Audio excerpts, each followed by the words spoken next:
Sir एक सवाल जो हमारे दर्शकों के मन में है वो ये है कि ये इंटरव्यू जब होता है तो उसके क्या क्या फेजेस होते हैं, किस तरह से एक इंटरव्यू शेड्यूल होता है, सबसे पहले कंपनीज क्या देखती है, उसके बाद हमें बुलाती है। तो सर एक बार आप इंटरव्यू का पूरा जो एक सेक्शन है उसको सर थोड़ा सा कवर करिए।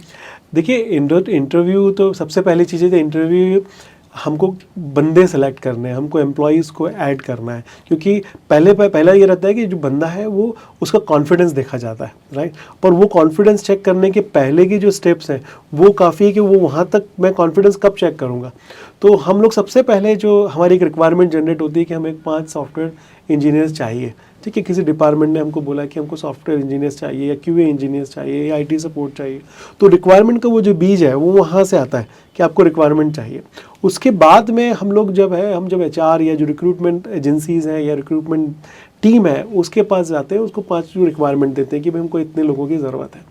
जब वो जाता है तब सबसे पहला इंपॉर्टेंट स्टाफ काम होता है वो होता है आपका रिज्यूम सिलेक्शन। हमारे जो बच्चे हैं जो नए हैं वो जनरली जो रिज्यूम बिल्डिंग में उसमें बिल्कुल ध्यान नहीं देते। मैंने इतने सारे रिज्यूमे देखे हैं उसमें ग्रामेटिकल एरर्स होती हैं, राइट।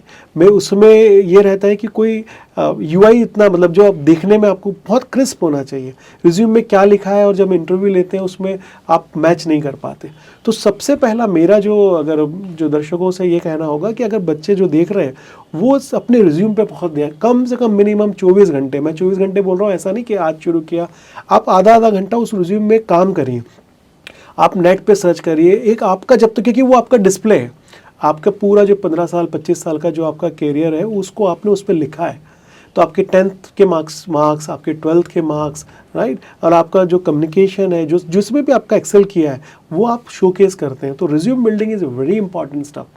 वो अगर बंदा उस पर नहीं ध्यान देता, क्योंकि आप बोलते हैं मेरा सिलेक्शन कंपनी मुझे बुलाती नहीं है, तो बुलाती इसलिए नहीं है क्योंकि आप जो एचआर वाला बंदा है इसको हमने क्लियर कट इंस्ट्रक्शन दिया हुआ है कि मुझे 70% या आपका जो एचआर स्क्रीनिंग ये वाले पैरामीटर्स पे है तो ही आपका रिज्यूम सेलेक्ट होगा। अब वो बंदे उसमें काम करते ही नहीं है। तो रिज्यूम बिल्डिंग पे अगर आपने काम किया तो आपका जो परसेंटेज है, आप Naukri.com या जो जितने जॉब सर्च इंजन है उसमें जाके पढ़ेंगे तो रिज्यूम बिल्डिंग है अगर वो आपकी स्ट्रांग होती है तो बिल्कुल मैं कहता हूँ 30 to 40% आपका जो रिज्यूम सिलेक्शन है वो फर्स्ट स्टेप हो जाती है। क्योंकि एचआर जो बंदा है या रिक्रूटमेंट एजेंसी वाला बंदा, उसको टेक्नोलॉजी से कोई मतलब नहीं होता है। वो आपके रिज्यूम को, आपकी रिज्यूम की यूआई को, आपकी उसकी ग्रामर को और उसके परसेंटेज जो आपका वेटेज है उसको रिक्वायरमेंट से मैच करता है, फिर वो थ्रू होता है। जब वो रिज्यूम बिल्डिंग का फेज कंप्लीट हो जाता है तब हम उसमें 30, अगर हमने 1000 रिज्यूम सेलेक्ट किए उसमें से मैंने 300 लोगों को लिया, 300 लोगों के बाद में भी कंपनी के कुछ पर्सनल पैरामीटर्स होते हैं। वो पैरामीटर बोलती है कि मुझे एक्स नंबर वाले बंदे चाहिए या एक्स कॉलेज के बंदे चाहिए, मुझे एक्स परसेंटेज के ऊपर के लोग चाहिए। वहाँ से फिर स्क्रूटनी चालू होती है, फिर जाके हम रियल बंदों पे आते हैं। जब हमारी सेकंड स्टेप होती है, सेकंड स्टेप में ये होता है कि हमारे पास रिज्यूम ज़्यादा आ गए, तो रिज्यूम ज़्यादा आ गए और हमारी रिक्वायरमेंट तो 5 लोगों की है, तब हम लोग क्या करते हैं कि उसमें हम रिटर्न टेस्ट लेते हैं। रिटर्न टेस्ट में हम उसका, अगर हमारी लैंग्वेज स्पेसिफिक है, अगर मैं लैंग्वेज स्पेसिफिक किसी जावा या .NET या किसी के लिए हायर कर रहा हूँ तो उसकी वो जो स्किल है वो हम रिटर्न टेस्ट वहाँ पे करते हैं। उसके बाद में साथ में ही लैंग्वेज एक्सपर्टाइज तो होना ही चाहिए, अगर वो है उसके साथ में एप्टीट्यूड और रीजनिंग, क्योंकि एप्टीट्यूड और रीजनिंग अगर बंदे का अच्छा है तो जो मैं उसको सिखाना चाह रहा हूँ वो सीख पाएगा। अदरवाइज वो क्या होता है कि अगर एप्टीट्यूड रीजनिंग नहीं है तो वो एक्सेल नहीं कर पाएगा। तो वो एक बहुत इंपॉर्टेंट एस्पेक्ट है। तब हम रिटर्न उसका टेस्ट लेने के बाद में अगर वो उसको क्वालिफाई करता है, उसके बाद में हमारे टेक्निकल राउंड्स होते हैं। टेक्निकल राउंड्स में हमारे जो जावा एक्सपर्ट्स हैं या जो भी लैंग्वेज एक्सपर्ट्स हैं वो उनको ग्रिल करते हैं कि वो उन्होंने जो लिखा है, जो उन्होंने रिटर्न एग्जाम दिया है वो वाकई उन्होंने सही दिया है या नहीं दिया। तो उसका जो लैंग्वेज स्पेसिफिक टेस्ट है वो टेस्ट होता है। और डेफिनेटली एप्टीट्यूड और रीजनिंग भी के मार्क्स बहुत बहुत मायने रखते हैं।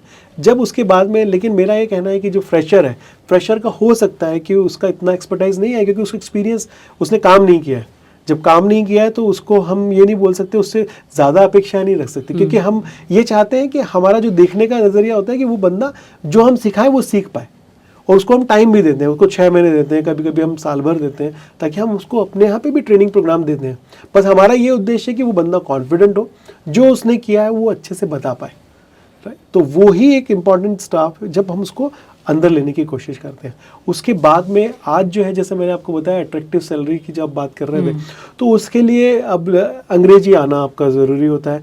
बच्चे जो है, क्योंकि आपके जो क्लाइंट हैं वो है यूरोप में है, अमेरिका में है।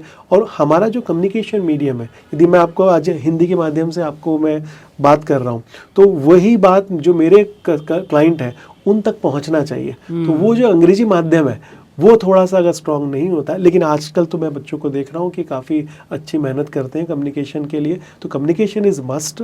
If you can communicate what I am just saying, that should be communicated to you properly in what manner that I am trying to just convince you, and that's the important stuff, right? So वो आपका pass on हो जाएगा। तो मुझे नहीं लगता है कि कोई ये जो स्टेप्स निकालने के बाद में कहीं कोई प्रॉब्लम आनी चाहिए। हाँ, HR जो है, HR सेक्शन उनके लिए ये रहता है कि उनको क्लियरली इंस्ट्रक्ट किया जाता है कि कम से कम लैंग्वेज वाला पार्ट है, ठीक है, वो कर पाए। क्योंकि कुछ बच्चे होते हैं क्योंकि आपको क्लाइंट को कोई प्रेजेंट करना है, तो बच्चे वो बता नहीं पाते, उनको बोल नहीं पाते। उनको आता है, उनकी लैंग्वेज, उनका जावा या C++ में एक्सपर्टाइज है, लेकिन वो बोल नहीं पाते।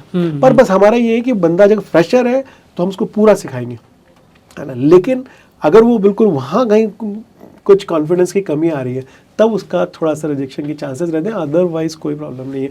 और IT इंडस्ट्री में तो डोमेन इतने हैं कि जो बंदा है, सिर्फ कोडिंग का, जो आपका क्वेश्चन पहले था कि कोडिंग जो है वो ज़रूरी होती है, उसमें एक्सपर्टाइज लेवल होना ज़रूरी है, वो कोई ज़रूरी नहीं। आपका इंटरेस्ट होना बहुत ज़रूरी है। बाकी there are n number of opportunities in IT, you can excel yourself. I know many guys जो डॉक्टर्स हैं, MBBS हैं, उनको बड़ी कंपनी इन्फोसिस, TCS हायर करती है, चार्टेड अकाउंटेंट को हायर करती है, इवन BCom कॉमर्स बैकग्राउंड को हम लोग कंपनीज में हायर करते हैं, ताकि उनके जो सॉफ्टवेयर, अकाउंटिंग सॉफ्टवेयर को टेस्ट कौन करेगा? I am not the right person who can test it.